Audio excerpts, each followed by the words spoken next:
I will sing to the Lord, He's my strength and my song. I will sing to the Lord, He's my God, my defender.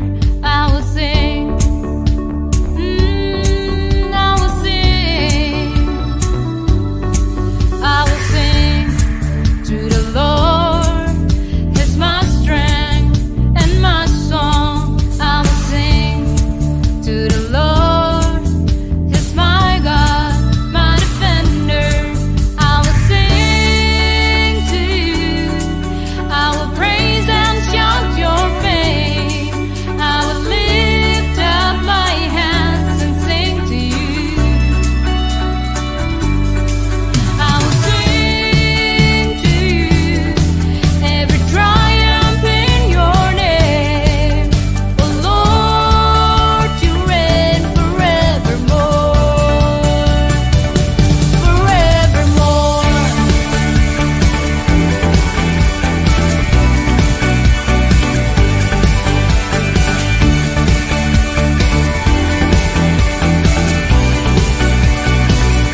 kekuatanku dalam hadirat-Mu.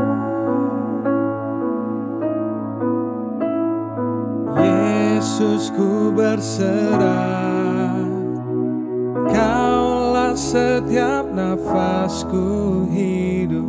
Ku tahu, ku percaya padamu, Yesus. You are my constant, Jesus my constant. You never change, you never fail. My hope is in Christ alone, Jesus, Jesus. Kaulah bahagia terindah bagiku, takkan ku goyah, aman dalam tangan-Mu. Yesus, ku berserah, Kaulah setiap nafasku hidup. Ku tahu, ku percaya padamu, Yesus. You are my constant, Jesus my constant. You never change, you never fail. My hope is in Christ alone. You are my constant, Jesus my constant. You never change, you never fail. My hope is in Christ alone, Jesus, Jesus. Janji-Mu kekal selama-lamanya. Kau Tuhan yang setia, mataku tertuju padamu. Janji-Mu kekal selama-lamanya. Kau Tuhan yang setia, mataku tertuju padamu. Janji-Mu kekal selama-lamanya. Kau Tuhan yang setia, mataku tertuju padamu. Oh, oh, oh,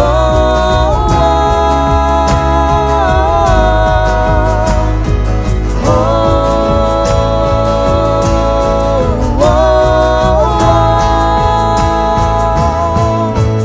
You are my constant, Jesus my constant. You never change, you never fail. My hope is in Christ alone, Jesus, Jesus.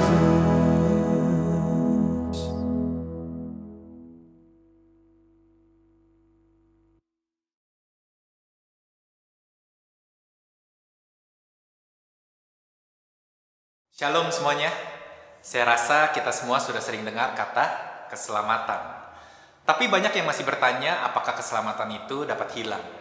Sebenarnya apa sih yang dikatakan firman Tuhan mengenai hal ini? Pertama-tama, bagaimanakah cara kita mendapatkan keselamatan kita?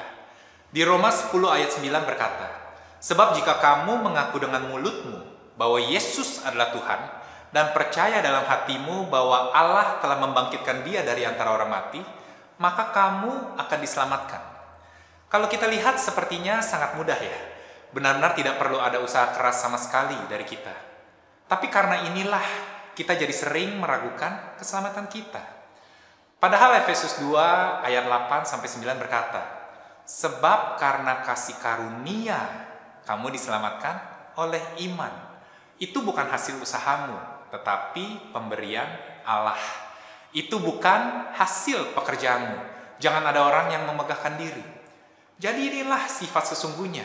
Keselamatan ini gratis. Bukan berfokus pada perbuatan kita, yaitu seberapa kita layak, pantas, atau bekerja keras. Tetapi benar-benar berfokus kepada seberapa besar Tuhan mengasihi kita. Meskipun keselamatan ini kita terima secara gratis, tapi ini bukanlah sebuah pemberian yang murahan. Ada sebuah harga yang mahal yang harus dibayar, yaitu nyawa dari Yesus. Yohanes pasal 5 ayat 24 juga berkata, sesungguhnya barang siapa mendengar perkataanku dan percaya kepada Dia yang mengutus aku, ia mempunyai hidup yang kekal dan tidak turut dihukum. Sebab ia sudah pindah dari dalam maut ke dalam hidup.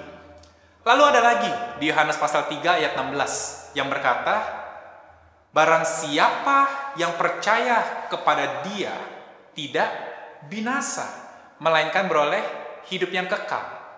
Di Yohanes pasal 6 ayat 47 dikatakan, sesungguhnya barang siapa percaya, ia mempunyai hidup yang kekal. Lalu ada lagi 1 Yohanes pasal 5 ayat 13. Semuanya ini kutuliskan kepada kamu, supaya kamu yang percaya kepada nama anak Allah tahu. Karena seringkali kita tidak tahu, saudara-saudara. Maka itu dikatakan supaya kamu yang percaya tahu bahwa kamu memiliki hidup yang kekal. Dari beberapa ayat ini saja kita sudah diyakinkan bahwa keselamatan itu bisa kita dapatkan hanya dengan percaya. Yohanes 5 ayat 24 berkata, begitu kita percaya, kita sudah pindah dari dalam maut ke dalam hidup. Luar biasa bukan? Nah, ilustrasinya seperti ini. Coba bayangkan ada dua buah tempat. Yang satu adalah maut dan satu lagi adalah hidup. Firman Tuhan sangat jelas menggambarkan bahwa tidak ada satu perbuatan baik pun yang kita lakukan yang dapat mengeluarkan kita dari maut dan masuk ke dalam hidup. Hanya melalui percaya kita kepada Yesus.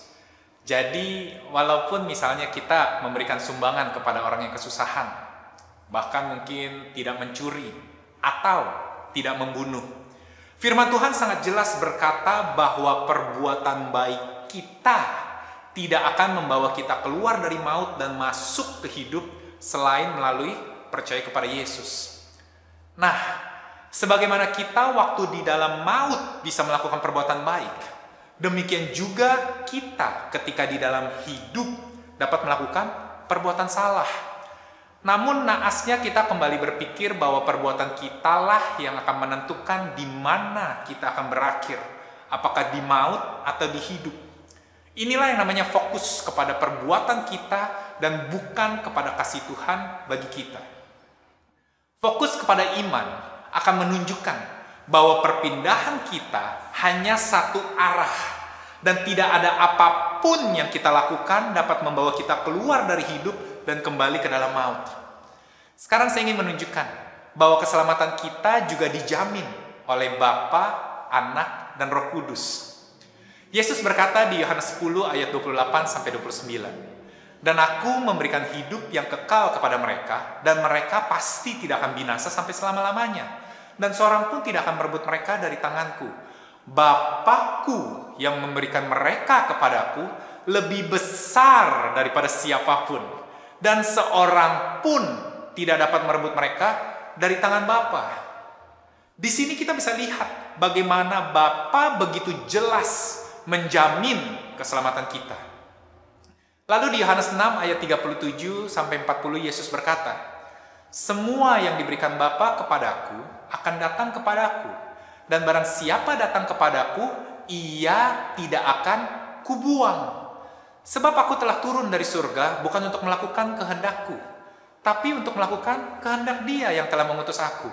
Dan inilah kehendak Dia yang telah mengutus aku, yaitu supaya dari semua yang telah diberikannya kepadaku, jangan ada yang hilang, tetapi supaya kubangkitkan pada akhir zaman.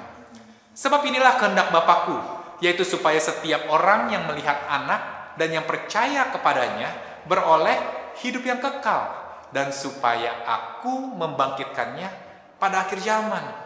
Di sini kita bisa lihat dengan jelas bagaimana Yesus berjanji bahwa barang siapa yang datang kepada Dia tidak akan Dia buang, dan tidak akan dibiarkan ada yang hilang agar dapat dibangkitkan pada akhir zaman.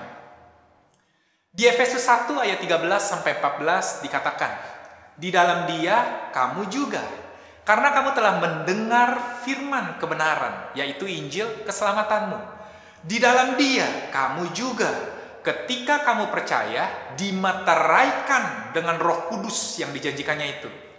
Dan Roh Kudus itu adalah jaminan bagian kita, sampai kita memperoleh seluruhnya, yaitu penebusan yang menjadikan kita milik Allah untuk memuji kemuliaannya.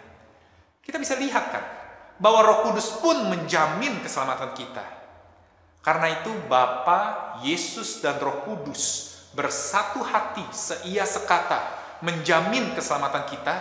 Maka Paulus menuliskan di Roma 8 ayat 38-39 demikian. Sebab aku yakin bahwa baik maut maupun hidup, baik malaikat-malaikat maupun pemerintah-pemerintah, baik yang ada sekarang maupun yang akan datang, atau kuasa-kuasa baik yang di atas maupun yang di bawah, ataupun sesuatu makhluk lain, pada intinya tidak ada satupun yang akan dapat memisahkan kita dari kasih Allah yang ada di dalam Kristus Yesus, Tuhan kita. Keselamatan kita yang terlihat didapatkan dengan mudah, itu dijamin tidak akan dapat hilang dengan mudah oleh Bapa, Yesus, dan Roh Kudus. Jadi bisa kita simpulkan bersama bahwa keselamatan adalah sebuah pemberian, bukan hasil usahamu, bukan hasil pekerjaanmu.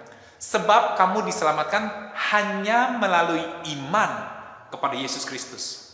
Oleh karena itu Yesus berkata, barang siapa yang melihat Anak dan yang percaya kepadanya beroleh hidup yang kekal, dan supaya Yesus membangkitkannya pada akhir zaman. Sekarang pertanyaan kita mengenai apakah keselamatan bisa hilang sudah terjawab, saya yakin. Tapi sebenarnya ada hal yang lebih penting dari keselamatan itu sendiri, yaitu dipandang benar oleh Bapa. Karena Roma pasal 5 ayat 9 mengatakan, lebih-lebih karena kita sekarang telah dibenarkan oleh darahnya, kita pasti akan diselamatkan dari murka Allah. Jadi sekarang pertanyaannya, apakah kita dipandang benar oleh Bapa atau tidak? Sebab kalau kita dipandang benar, maka keselamatan kita sudah pasti sifatnya. Dan ini yang akan kita bahas di video berikutnya. Oke semuanya, terima kasih sudah menonton video ini. Jika Anda ingin memberikan pernyataan atau pertanyaan, komentar, ataupun kesaksian, Anda bisa lihat di slide berikut ini. See you!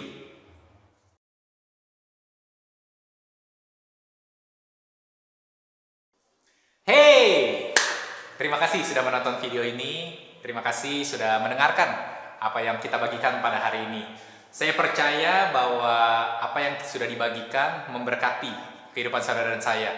Sebelumnya saya ingin mengucapkan terima kasih karena kita diizinkan untuk berbicara ke dalam kehidupan Anda, bahwa apa yang kita percaya bisa menjadi berkat untuk saudara.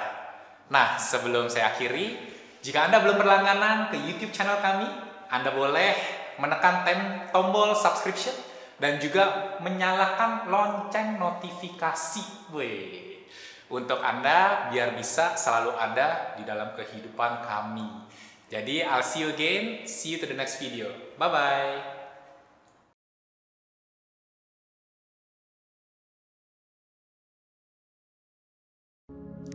Shalom semuanya. Di akhir video segmen Why Grace, kami selalu mengundang saudara untuk mengirimkan pertanyaan, komentar, ataupun kesaksian ke email kami. Terima kasih karena sudah banyak email yang kami terima, dan hari ini saya ingin membagikan sebuah email yang kami terima. Untuk menjaga privasi dari si pengirim, saya tidak akan membacakan nama pengirim email ini. Shalom Pastor, saya sungguh terberkati dengan pengajaran mengenai kasih karunia yang dibagikan di segmen Why Grace ini. Video mengenai keselamatan yang tidak akan pernah hilang itu membawakan sukacita yang sangat bagi saya pribadi. Bahwa ada keyakinan yang kokoh kalau Bapa, Yesus, serta Roh Kudus sendiri turut menjamin akan keselamatan saya. Namun saya memiliki satu pertanyaan yang muncul di pikiran saya walaupun sudah ada jaminan akan keselamatan saya. Kabar keselamatan ini terlalu baik dan bahkan too good to be true, karena tidak ada sangkut pautnya dengan apa yang saya perlu lakukan. Pertanyaan saya, apakah berarti setelah orang percaya sama Yesus dan menerima keselamatan tersebut, lalu berbuat dosa seperti membunuh orang, itu tetap akan diselamatkan? Mohon penjelasannya, Pastor, agar saya dapat lebih mengerti lagi mengenai hal ini. Terima kasih dan shalom. Terima kasih untuk pertanyaannya.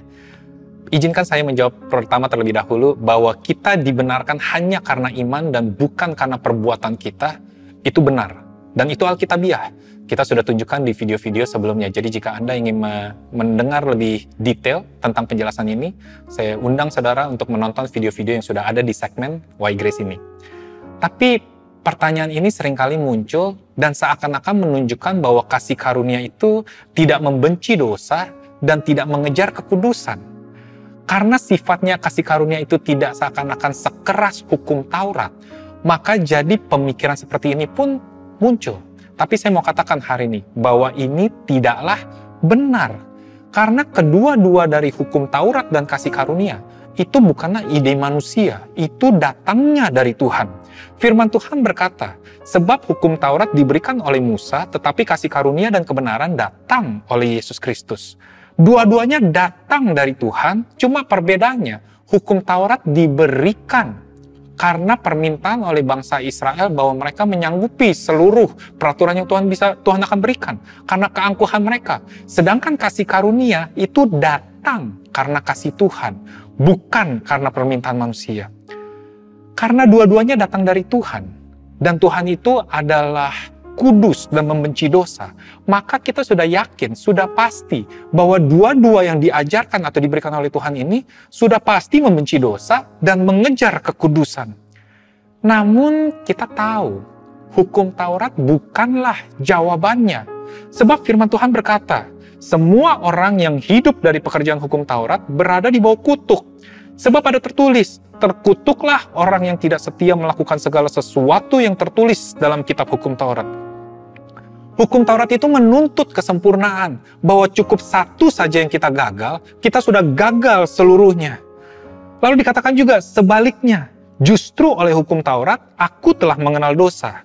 Karena aku juga tidak tahu apa itu keinginan kalau hukum Taurat tidak mengatakan jangan mengingini.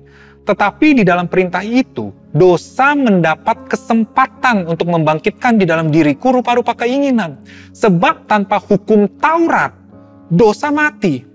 Lalu dikatakan lagi, sengat maut ialah dosa dan kuasa dosa ialah hukum Taurat. Sebab itu sangat jelas bahwa dosa benar-benar dibenci dan untuk mendapatkan kekudusan yang sesungguhnya, hukum Taurat bukanlah jawabannya. Selama 1500 tahun sejak hukum Taurat diberikan dan diterima oleh bangsa Israel, tidak ada satu manusia pun yang mampu mendapat kekudusan sesungguhnya. Tidak ada satu orang pun yang kudus sesungguhnya di dalam perjanjian lama. Sebab itu Yesus datang dengan perjanjian yang baru. Karena dia datang dengan kasih agar tidak ada satu pun yang binasa. Inilah perjanjian baru yang ditulis di dalam kitab Yeremia pasal 31. Dan yang Paulus kemudian kutip di Ibrani 10. Bahwa ada dua hal yang utama di dalam perjanjian baru ini. Yang pertama adalah bahwa Tuhan tidak lagi melihat pelanggaran mereka dan tidak lagi mengingat dosa mereka. Yaitu pengampunan dosa yang seperti saudara dan saya tahu tentang kasih karunia. Tapi yang kedua, yaitu bahwa Tuhan menaruh hukumnya di batin dan pikiran kita. Dan hukumnya ini dikatakan firman Tuhan, yaitu karena kasih karunia Allah yang menyelamatkan semua manusia itu sudah nyata, Ia mendidik kita, hukumnya mendidik kita, supaya kita meninggalkan kefasikan dan keinginan-keinginan duniawi, dan supaya kita hidup bijaksana, adil, dan beribadah di dalam dunia ini, sekarang ini. Jadi sudah jelas bahwa kasih karunia membenci dosa, tapi kasih karunia juga fail proof dan full proof. Bahkan Roma 6 memberi penegasan lagi, sebab kamu tidak akan dikuasai lagi oleh dosa, karena kamu tidak berada di bawah hukum Taurat, tetapi di bawah kasih karunia. Engkau ingin bebas dari dosa, bukan di bawah hukum Taurat jawabannya, tetapi untuk engkau ada di bawah kasih karunia. Karena di bawah kasih karunia, dosa tidak ada kuasa dalam kehidupan kita. Lalu firman Tuhan berkata, roh yang memberi hidup telah memerdekakan kamu dalam Kristus dari hukum dosa dan hukum maut. Sebab apa yang tidak mungkin dilakukan hukum Taurat karena tidak berdaya oleh daging, telah dilakukan oleh Allah dengan jalan mengutus anaknya sendiri. Sekali lagi saya tegaskan bahwa hukum Taurat bukanlah jawaban sebenarnya ketika kita ingin mengejar kekudusan. Tapi kita harus akui bahwa bergumul di dalam dosa itu adalah hal yang nyata. Sama seperti gravitasi ada di dalam kehidupan orang percaya dan orang tidak percaya. Bahwa hukum gravitasi ketika kita melempar apapun ke atas akan jatuh ke bumi ada di kehidupan dua orang ini. Demikian juga dengan dosa. Bahwa baik orang percaya maupun orang tidak percaya, kita sama-sama bergumul di dalam dosa, saudara-saudara. Dan ada konsekuensi dari dosa tersebut. Maka itu Paulus berkata bahwa hal-hal yang ingin kulakukan malah tidak kulakukan. Tapi hal-hal yang tidak ingin kulakukan malah kulakukan. Namun pertanyaannya begini saudara. Ketika orang sedang bergumul di dalam dosa, pertanyaannya adalah apakah kita ingin memberikan lebih banyak hukum Taurat atau lebih banyak kasih karunia? Karena sudah jelas bahwa hukum Taurat tidak mampu membebaskan kita. Tapi kasih karunialah jawabannya. Namun lucunya demikian. Ketika ada pengajaran-pengajaran yang menekankan akan hukum Taurat, yang memberikan penekanan kepada orang-orang untuk tidak berdosa, lalu orang tersebut berdosa, yang sering disalahkan adalah orangnya dan bukan pengajarannya. Agak lucu, karena ketika kita mendengar pengajaran akan kasih karunia, dan ketika orang itu kemudian jatuh dalam dosa, yang disalahkan siapa, saudara-saudara? Pengajarannya, namun bukan orangnya. Seperti ada sebuah selubung yang menutup mata kita dan pikiran kita. Bahwa permasalahannya sebenarnya bukan di konteks apa yang kita ajarkannya, tapi orangnya. Cuma disinilah yang menarik. Inilah yang terjadi. Makanya pertanyaan seperti ini muncul. Tapi ingin saya tunjukkan di Lukas pasal 7 ada sebuah cerita yang menunjukkan sebuah kontras antara hukum Taurat dan kasih karunia di dalam sebuah perikop. Yaitu seorang Farisi yang bernama Simon dan seorang wanita yang dipercaya adalah seorang pelacur. Ketika mereka berdua berhadapan dengan Yesus, kekudusan yang kita maksud adalah kekudusan yang ingin melayani Tuhan dengan segenap hati.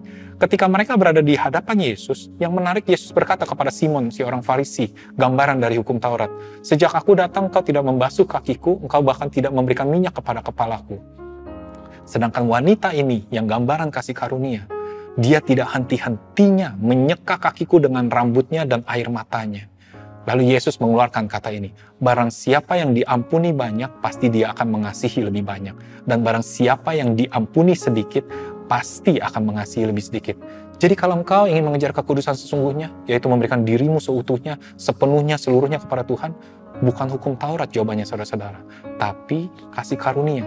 Sekali lagi saya mau tegaskan, kasih karunia membenci dosa, tetapi mengasihi si pendosa, saudara-saudara. Oke semuanya? Terima kasih sudah mendengarkan video ini. Jika Anda mempunyai pertanyaan, komentar, ataupun kesaksian, Anda bisa kirimkan ke email yang akan Anda lihat di slide berikut ini. See you! Hai, saya Julian Chong dari The Cause Indonesia Church, dan ini adalah channel YouTube kami. Saya mau berterima kasih karena sudah bergabung dengan kami hari ini. Saya berharap apa yang kami bagikan menginspirasi Anda, membangun iman Anda, dan juga memberikan perspektif tentang bagaimana Tuhan bergerak di dalam kehidupan Anda. Saya percaya video hari ini sudah memberkati Anda. Maka itu jangan lupa untuk suka dan sebarkan video ini ke teman-teman ataupun keluarga Anda. Serta berlangganan dan juga menyalakan lonceng pemberitahuan di bawah ini untuk mendapatkan update akan video-video terbaru dari kami. Sekali lagi terima kasih dan jangan lupa nonton video kami yang lain di channel kami. Sampai jumpa di episode yang lainnya. Shalom.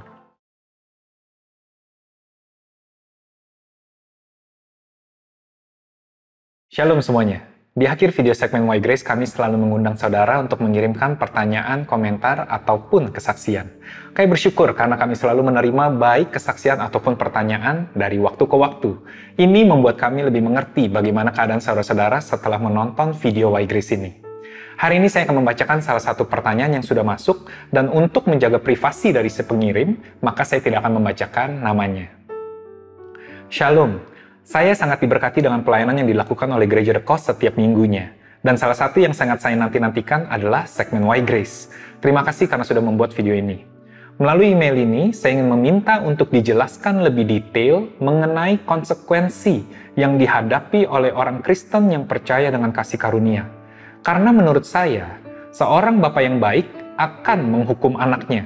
Walaupun itu sangat menyakitkan dirasakan buat anaknya, tetapi demi kebaikan anaknya tetap dilakukan oleh bapaknya.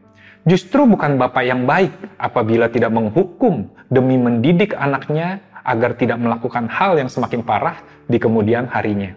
Yang pasti menurut saya, Tuhan sebagai Bapa yang baik dan sebagai pencipta kita sangat tahu seberapa besar kekuatan anaknya untuk menahan hukuman atau didikan atau konsekuensi yang dapat membuat anaknya lebih baik ke depannya. Terima kasih untuk pertanyaan yang telah diberikan dan juga kami bersyukur karena apa yang kami lakukan melalui pelayanan kami dapat memberkati saudara. Saya percaya saudara sudah mengerti akan kasih karunia. Maka itu video ini dibuat hanya untuk membantu agar kita dapat menjadi lebih konsisten di dalam pemahaman kasih karunia.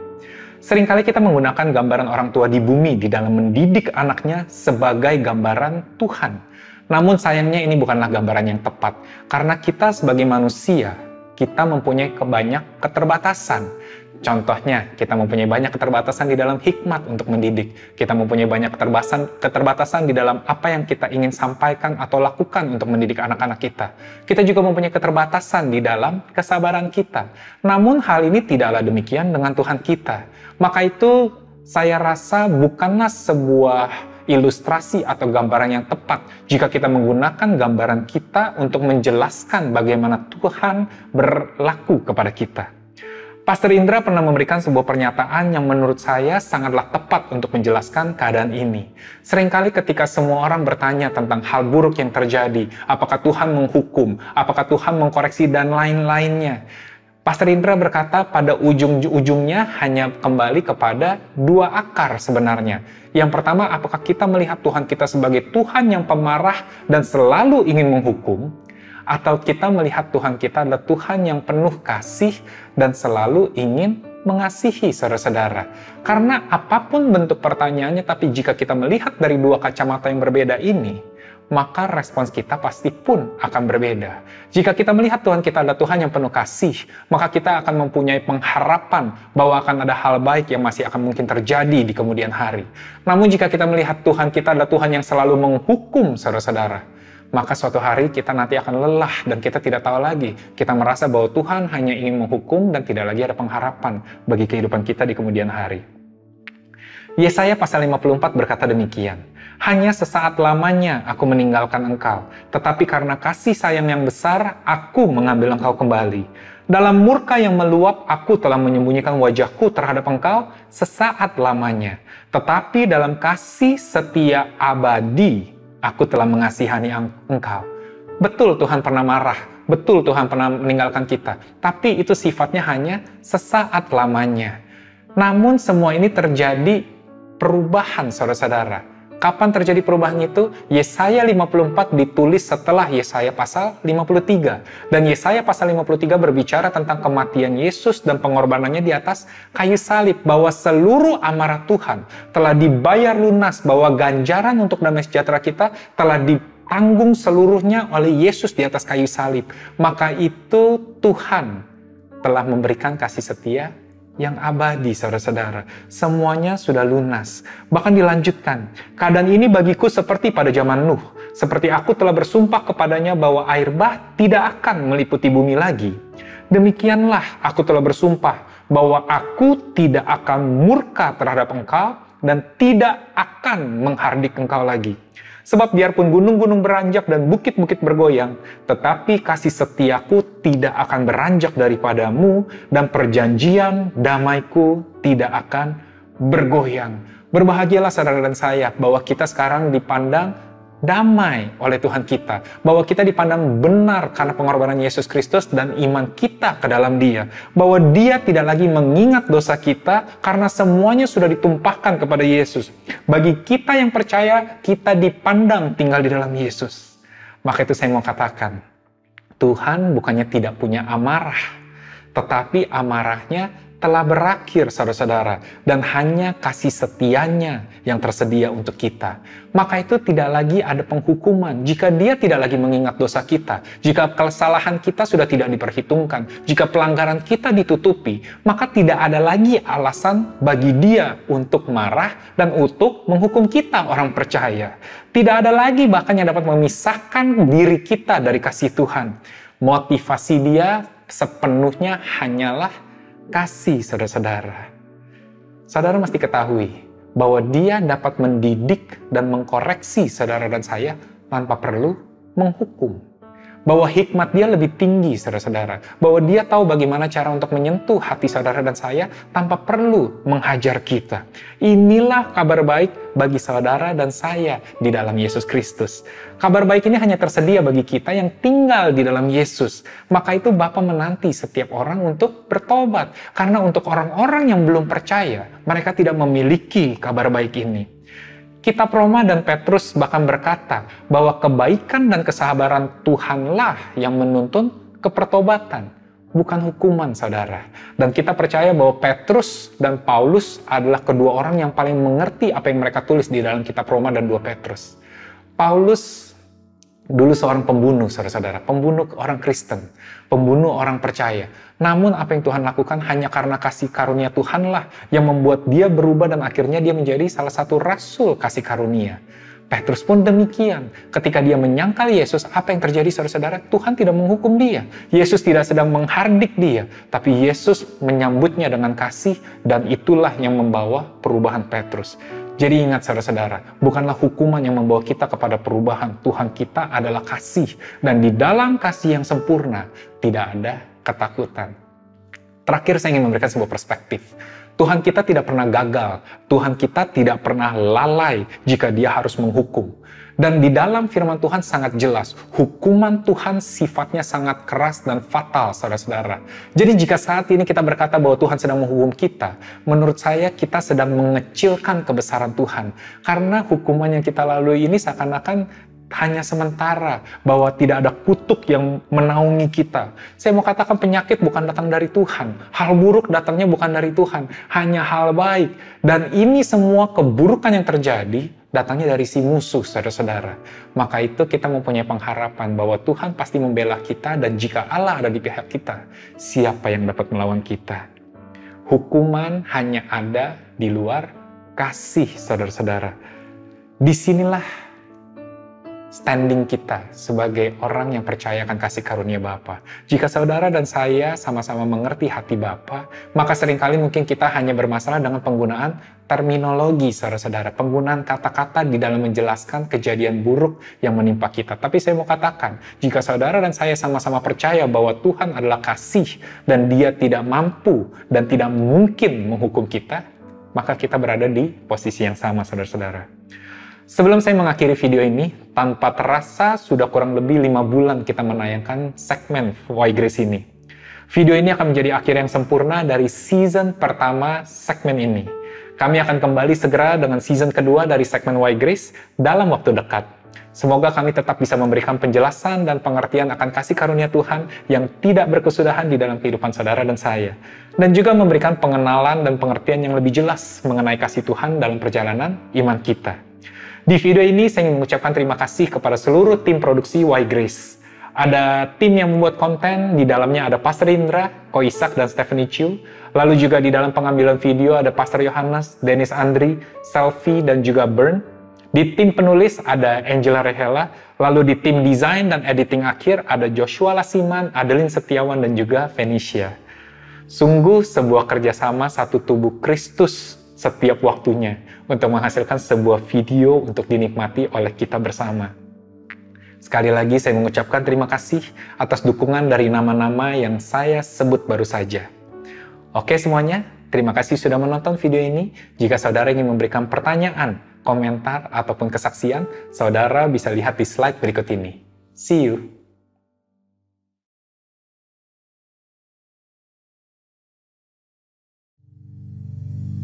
Hai, saya Julian Chong dari The Cause Indonesia Church dan ini adalah channel YouTube kami.